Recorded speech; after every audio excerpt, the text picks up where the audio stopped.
हिंगोली जिल्ह्यामध्ये वसमत तालुक्यात इंजनगाव नावाचं गाव आहे. त्या गावामध्ये खरं तर आज अण्णाभाऊ साठे यांची जयंती आहे आणि अण्णाभाऊ साठे यांच्या जयंतीचा दिवस डोळ्यासमोर ठेवून मांग आणि बौद्ध यांच्यामध्ये हिंसा घडवून आणणारा कार्यक्रम आज इंजनगाव येथे झालेला आहे. मागच्या 30 ते 35 वर्षापासून इंजनगावच्या परिसरामध्ये बुद्ध विहार आहे आणि त्या बुद्ध विहाराच्या प्रांगणामध्येच आज सकाळी पहाटे 3 वाजता मातंग समाजाच्या लोकांनी पिवळा झेंडा आणून त्या ठिकाणी लावलेला आहे. आणि खरं तर ही बुद्ध विहाराची विठंबना आहे. पहिली गोष्ट, हे जे लोक बुद्ध विहाराच्या समोर पिवळा झेंडा आणून लावतात अण्णाभाऊ साठेंचा म्हणून, मुळात ह्या झेंड्याचा आणि अण्णाभाऊ साठेचा काडीचाही संबंध नाही. पण हिंदुत्ववाद्यांना आपल्या पोरांवर केसेस दाखल करायच्या आहेत, गुन्हे दाखल करायचे आहेत.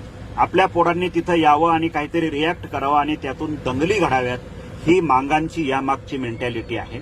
आणि अशा दंगली घडवण्याचा कार्यक्रम मांग इथून पुढे बऱ्याचशा गावांमध्ये, बौद्ध वस्त्यांमध्ये करू शकतात.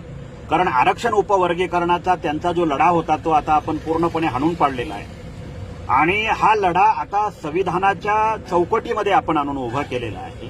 त्यामुळं इथल्या ब्राह्मणवाद्यांना, अर्थात हिंदुत्ववाद्यांना, इथं ज्या दंगली घडवायच्या होत्या त्यांचा जो उद्देश होता दंगली घडवण्याचा तो आता फोल ठरल्यामुळे त्यांनी आता डायरेक्ट दंगली घडवण्यासाठी बौद्धांची विहारं असतील, बौद्धांच्या जागा असतील, बौद्धांची मंदिरं असतील, त्या ठिकाणी डायरेक्ट अतिक्रमण करण्याचे कार्यक्रम सुरू केलेले आहेत.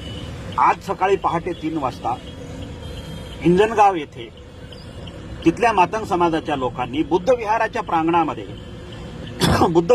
प्रांगणामध्ये आणून अण्णाभाऊ, तो मातंग समाजाचा झेंडा लावला. अण्णाभाऊ साठेचा झेंडा त्याला म्हणता येणार नाही, कारण अण्णाभाऊ साठेंनी तो झेंडा अधिकृतपणे कधीही घोषित केलेला नव्हता त्यांच्या पक्षाचा किंवा संघटनेचा म्हणून. त्यामुळे पिवळा झेंडा हा हिंदुत्वाचं प्रतीक आहे.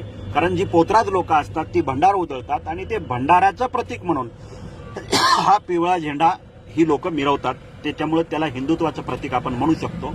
आणि हिंदुत्ववाद्यांना मुळात इथं दंगली घडवायच्या आहेत म्हणून त्यांनी हा प्रकार केलाय. आता त्या इंधनगावमध्ये सम्राटदादा गायकवाड भीम टायगर सेनेचे असतील किंवा इंगडे साहेब असतील किंवा आपले दिनेश भाऊ हनुमंते असतील, ही लोक तिथं आहेत. आपल्यातल्या सगळ्या लोकांनी त्यांना संपर्क करा. आता सध्या पोलीस प्रशासनाने ती संपूर्ण जागा ताब्यात घेतलेली आहे आणि पोलीस पंचनामा करून नेमकी भूमिका काय घेतात. सकाळपासून आपली लोक तो सकाळी 3 वाजता रोवलेला झेंडा उपटून टाकण्यासाठी प्रयत्न करतायत. पोलीस मध्यस्थी करत आहेत. पोलीस तो झेंडा उपटू देत नाहीत. माझी आपल्या सर्वांनाच विनंती आहे की ह्या बाबीमध्ये आपण सर्वांनी कायदेशीर भूमिका समजून घेऊन असे अतिक्रमण भविष्यामध्ये पण होतील त्यासाठी पण आता आपण सतर्क राहिलं पाहिजे. आणि आता जे अतिक्रमण झालेलं आहे यावर स्थानिक पोलिसांनी जे सत्य आहे ते सत्य स्वीकारून आणि जे असत्य आहे ते असत्य स्वीकारून कारवाई करावी. एकतर्फी कारवाई करू नये अशी आमची त्यांना मागणी आहे. त्या गावामध्ये सम्राटदादा गायकवाड आहेत, दिनेश भाऊ हनुमंते आहेत आणि बाकी आपल्या सगळ्या लोकांनी यांना कॉन्टॅक्ट करून तिथं संपर्क साधा आणि ज्यांना ज्यांना शक्य होईल त्यांनी तिथं जा. हा लढा जो आहे भविष्यामध्ये फार मोठा होणार आहे. आपण आपली लढाई मांग आपला भाऊ आहे म्हणून आपण सोडून देतोय, पण मांग आज आपला भाऊ राहिलेला नाही. तो हिंदुत्ववाद्याच्या बगलेमध्ये जाऊन बसलेला आहे, काखेत जाऊन बसलेला आहे आणि तो आपल्यावर डायरेक्ट हमला करण्याच्या आता तयारीत आहे. त्यामुळे आपण आता